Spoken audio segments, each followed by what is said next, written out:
Alright guys, so we're gonna look at the pomegranates today.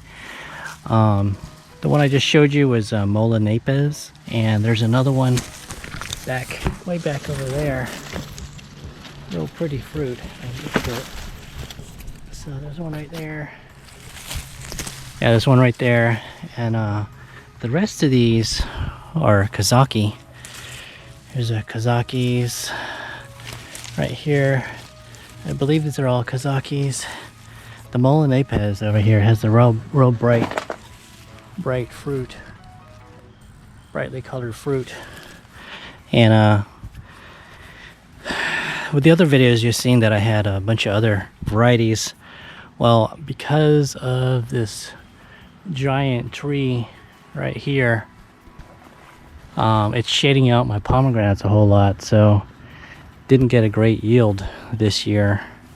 There's another fruit right over here, but it's getting this bottom end rot, which I need to kind of look up what's causing that. Maybe it's been all the rain and all, but the Kazake was doing really good until it tipped over. So if you can look over here, I guess the weight of the fruit tipped it over and some of the roots got exposed, so that's why the tree looks kind of yellowish, but there's still a lot of fruit on it.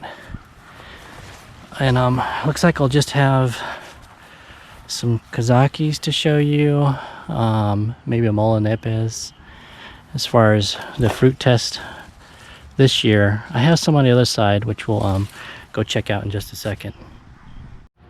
Wanted to show you this one here. It's Russian number 8, which is also supposed to be called Salavatski. So this is the one that's supposed to be super hardy, and here's what the fruit are looking like. Let me walk over to this side. Here's a good sized one right here. Not a super deep red like the Molla Nepes also, but this is good sized fruit.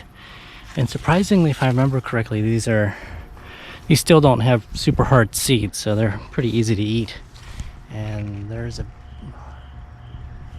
a big fruit up there, and then there's some over here, right here. So doing pretty good as far as the yield on my Russian number 8s, Salavatski. All right.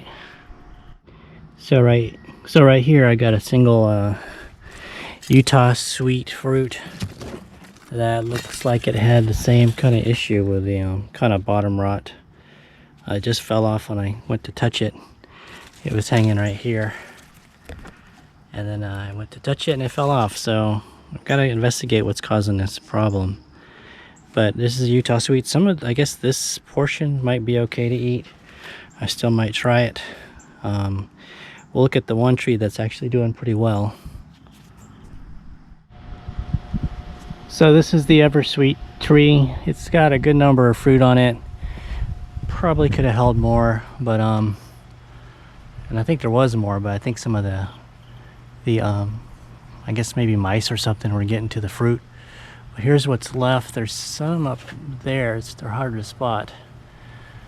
But let's go around to the side of the tree. Here's a close-up of a couple of the fruit. They're not particularly really super red, but this is what they look like, kind of a pink. This is the one that's sweet, even if they are not fully ripe. And there's another fruit up there. It's pretty big, and another one kind of hiding up here, and there's a few up there. I need to probably go ahead and pick those. Go ahead and pick those before something eats them, even though it's only just the first part of October. But here's a look at what's going on with my pomegranates. That's about all I got this year as far as harvest. So, all right guys,